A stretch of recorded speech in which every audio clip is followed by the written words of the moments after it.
রিমান্ডে অসুস্থ শাহজাহান খান পাঠানো হলো কারাগারে।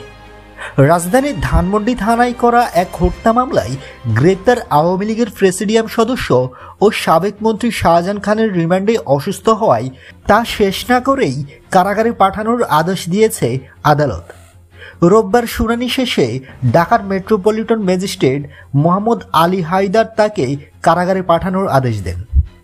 আদালত সূত্র জানায়, 7 দিনের রিমান্ডে থাকা অবস্থায় শাহজাহান খান অসুস্থ হওয়ায় তাকে আদালতে হাজির করেই কারাগারে আটক রাখার আবেদন করে পুলিশ।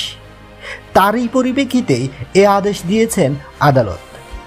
বৈষম্য বিরোধী আন্দোলনে ছাত্র জনতার মিছিলে গুলিতে আব্দুল মোতালিব নামে এক ব্যক্তি নিহতের ঘটনায় করা মামলায় তাকে আসামি করা হয়েছে।